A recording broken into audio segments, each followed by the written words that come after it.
All right. So this is the real-time working group, 1st of July. Can't believe it. Cool. So I have the first and only item on the agenda, but this is why I wanted to actually get everyone together. So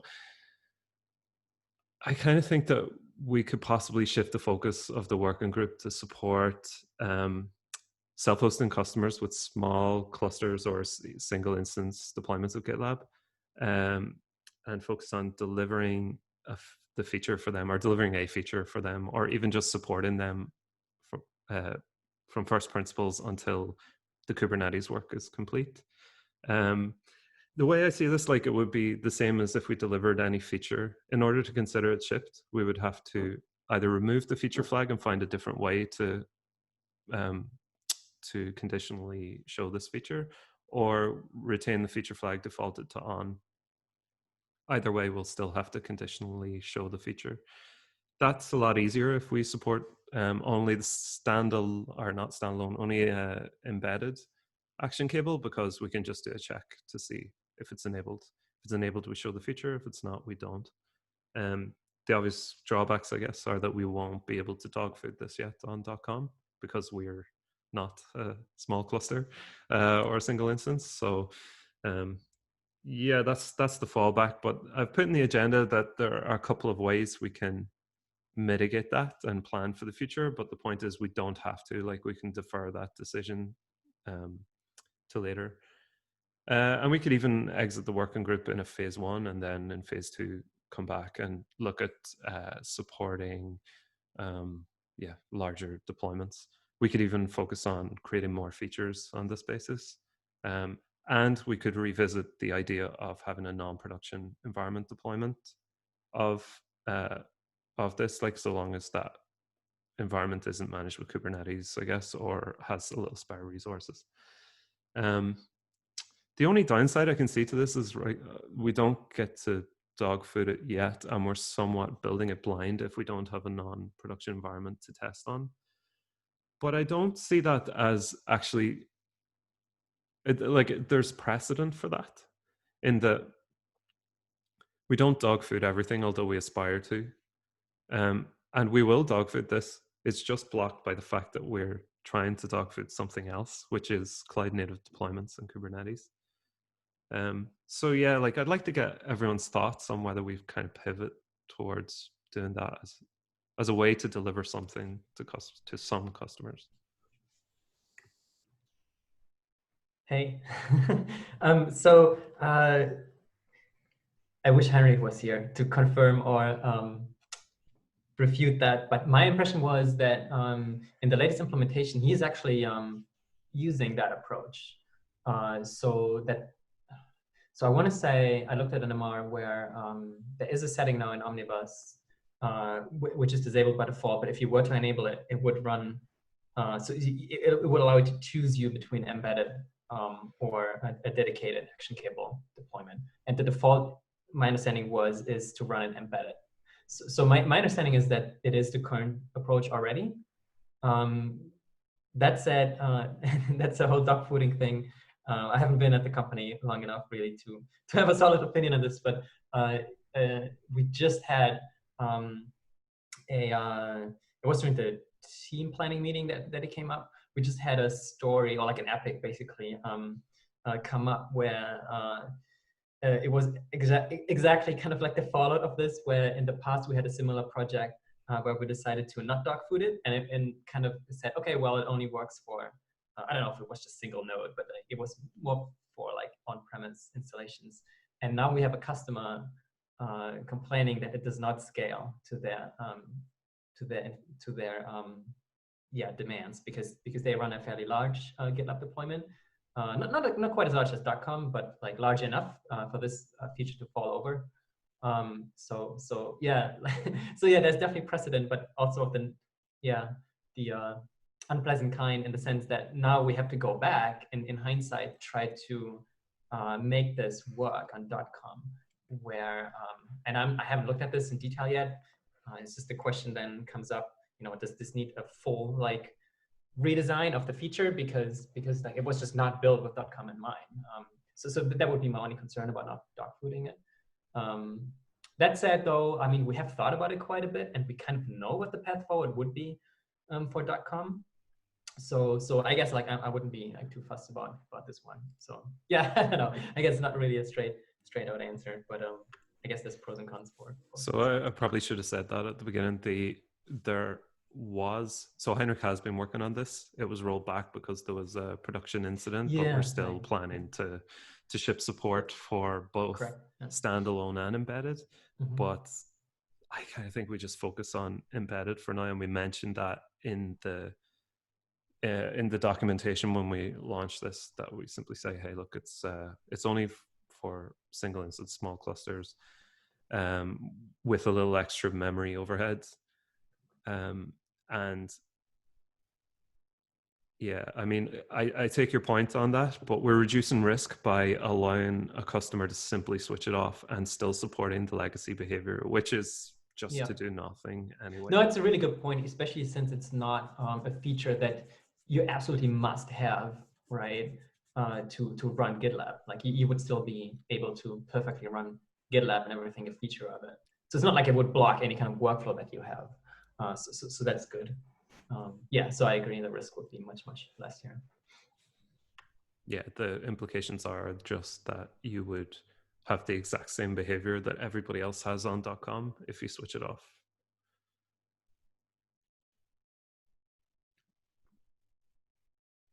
Ben, have you any thoughts on why we might not want to do this? Not really. My only thing has been mostly we want to be able to do this either seamlessly with the existing fleet or do it directly in Kubernetes, avoiding creating a new fleet of servers. That's basically the only goal from an infrastructure side, is avoiding having to spin up new Chef infrastructure and either reuse the existing web fleet, API fleet, whatever, or spinning up new instances in Kubernetes. If that makes sense.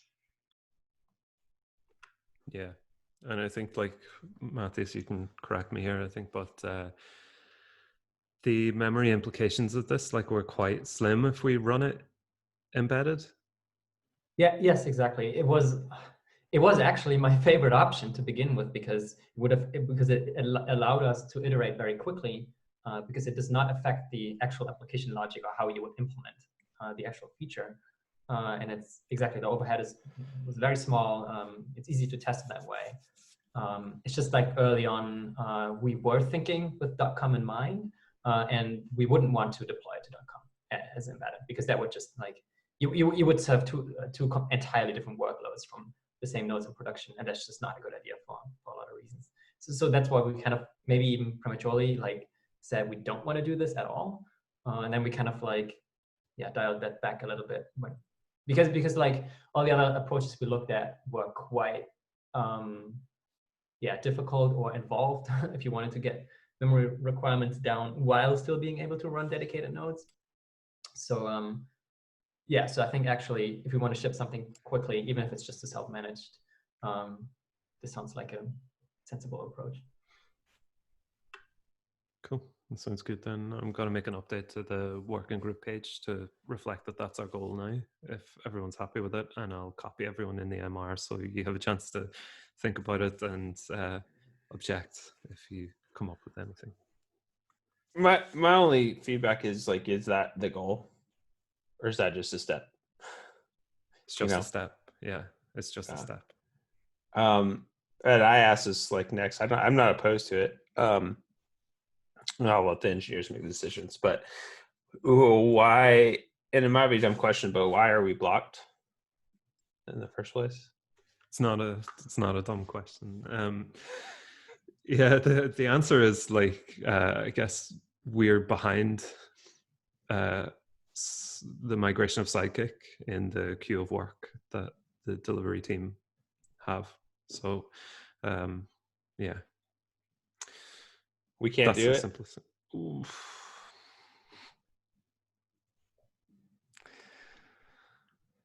I'm just going back to We- like our values and rereading them, and basically like Sid saying in his iteration video, if you have dependencies on another group, you're pretty much screwed because of this reason. And so like it might, we're talking about workarounds to getting, because we're blocked and we want to move forward and do something.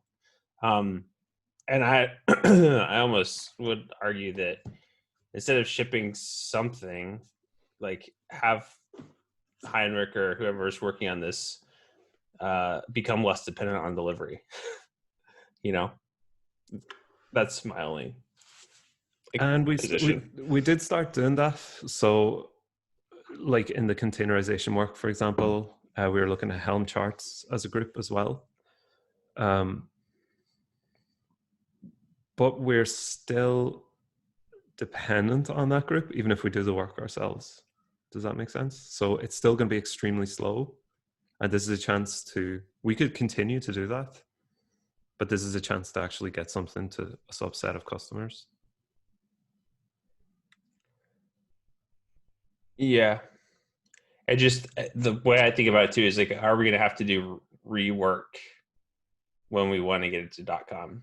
Like I like iterating, but not when you go iterate in like different directions. We're going to have to backtrack and then,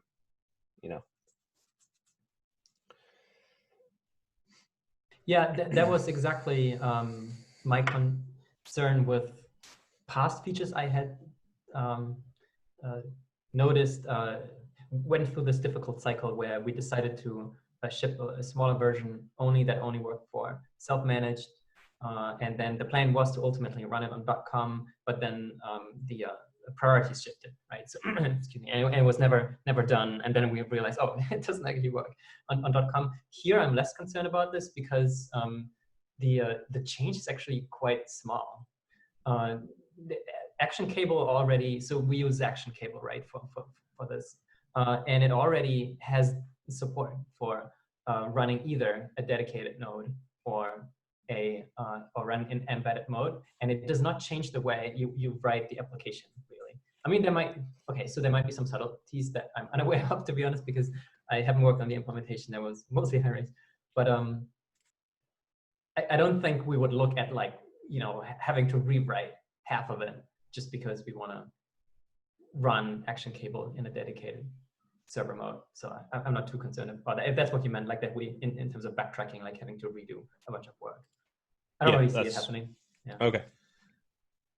Yeah, actually agree with that. Like I saw this as kind of a way to kind of fork the decision making off at a certain point and with a very minimal change to ship something. The only thing is really just feature flag support. How do we do an additional check for supporting Action Cable that isn't a feature flag? So in other words, we ship it to a customer, and as soon as they enable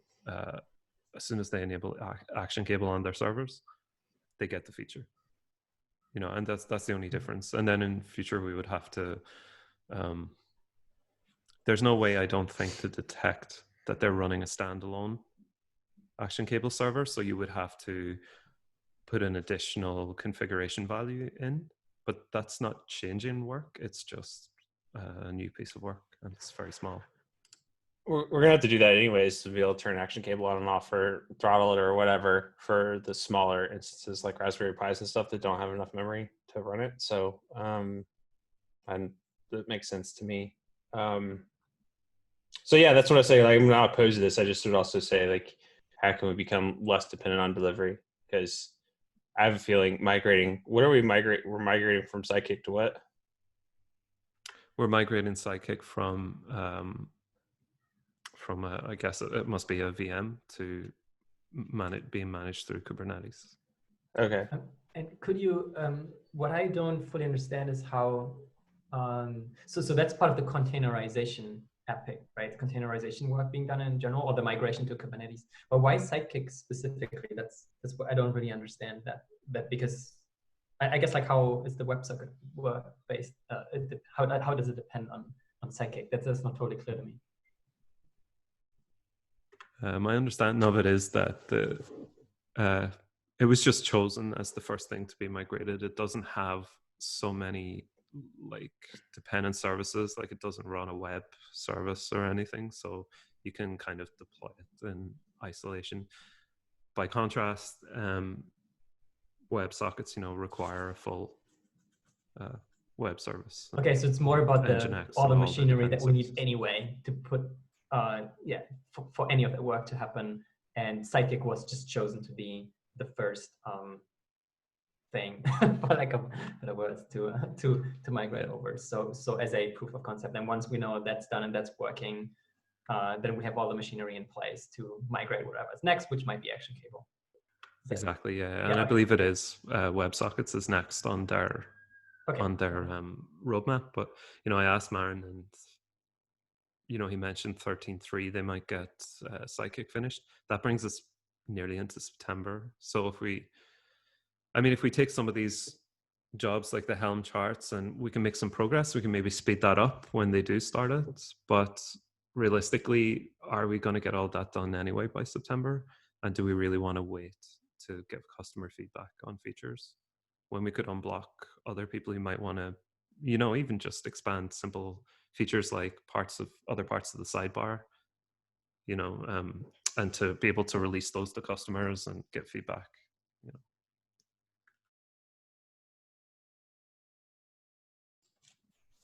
Another thought I had on this was that we should involve definitely someone from QA Eng in making sure that this stuff is tested before, like feature tested, before we even consider releasing that. Because the problem with dogfooding obviously is also when there's like a bunch of other examples where things work a little bit differently in Omnibus, and developers usually do not test using Omnibus outside of a couple handful manual examples maybe. And that's always my concern, is that we all, as developers, we usually use the GDK or equivalent toolkits, and if none of this runs, then it's very easy to miss that something breaks. How hard is it to install GitLab somewhere? I don't mind figuring that out. And I could spin up something on. Running GCP. an Omnibus container is fairly easy. I found it like the way to obtain so it kind of depends. Like if you work on a new feature of GitLab and you want to test this using an Omnibus build, you would kind of have to go to the CI infrastructure and download whatever branch you're developing that as part of your merge request.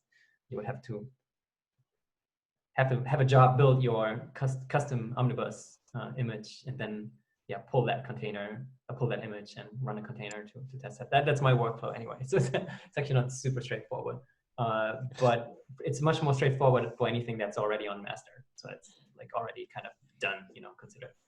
Yeah. Well, I'll look into that, and I think if we can't, I can try to tap our QA person and plan, and I can also talk to what's the gal's name, who's my QA person's manager. Anyway, I can look into that and see if I can get somebody to help out. Actually, it's also really easy to run Collide Native GitLab locally. If you install Docker and Docker Compose, it's one line pretty much. It takes a little while the first time you run it because it has to copy all the images. And then you can simply build, let me get this right. You can simply build the image with your branch, right? And it'll use that instead of the upstream image. So I don't know if it's something you want to get involved in, but if you're doing this work anyway, if you're curious about Collide Native GitLab anyway, it might be, it's a cool way to do it. I'm curious. I went to multi-cloud con with Sid when I was doing CEO Shadow. So, I might as well explore further. So. But what I really meant to highlight was this kind of manual testing. That's fine, but I don't think we should rely on that. I think we should have part of the build pipeline should be regression tests that functionally test that real-time support for the issues sidebar, for instance, is actually working. And I had touched on this with Grant, who works with the memory team from the QA Eng angle. And he said it was quite tricky actually to test these kind of WebSocket-based integrations. So, but I can catch up with them again around doing that. But I think I would feel more comfortable if like this was something that we didn't constantly have to, go back and check manually. Oh, is it still working? Because if we don't use it every day on .com, that's what I'm saying. Yeah, if you want to touch base with that QA person, and I'll touch base with the one in plan, and like at least get lots of people thinking about it. Hopefully they'll come up with a solution there. But I agree, it would be great if it was automated, part of the build pipeline. I think Grant did some work creating reference architectures to just test the resource usage. But again, yeah, I think he mentioned at the time that it was going to be extremely difficult to do like full stack testing on this. Like maybe it's easier actually now with the embedded server, but you would still need to, yeah, if you wanted to do a full stack test, you'd still need to spin everything up to do it. Yeah, I think it's due to the nature. Sorry, like maybe that's, don't want to derail this, but like just maybe in a sentence, I think the tricky bit is here that just by virtue of it being push-based, you need to trigger some kind of domain event to observe the behavior, right? So something like someone else changed the assignee of this issue, so that web page that I'm not even interacting with updates itself. Yeah, I don't know if we do any kinds of tests like this already elsewhere. But that was my understanding, at least, that this is a bit difficult to do. And he said, like, if we were to write tests like these, it should probably be done by the developers anyway. But I'm not totally sure if we have the tools to kind of do that currently. That's how most people are testing it manually, but there is an additional way, and that's to assign somebody using a quick action. So it could be just a case of browser loads the page, sends a request, a post request to create a comment with a quick action assigned to the user, and it could be tested that way instead of maintaining two separate. That's a good point, actually. It's a good idea. Yeah. Yeah. Okay. I mean, I'm not saying it's impossible or anything. I just, yeah. I'll work with them, see what we can do. Yeah, that'll work now, but I'm hoping we can work towards a shared state object in the front end for issues instead of that, in which case it should theoretically, I guess I would still have to do the round trip to the server before it was validated and updated. So yeah, that could work. Cool. Cool. We're out of items. I'll go back and annotate some of the agenda because I know I missed some stuff, but yeah, I can't do both. I can't converse and type. I've given up trying. Thanks everyone for your time. I'm going to create that MR. If you wouldn't mind, give any feedback, and I'll leave it for a couple of days before merging it, like so we can, in case anything comes to mind about why we shouldn't do this. Yeah, and that'll be the next action from here. Cool. Thanks. Excellent. Thank you.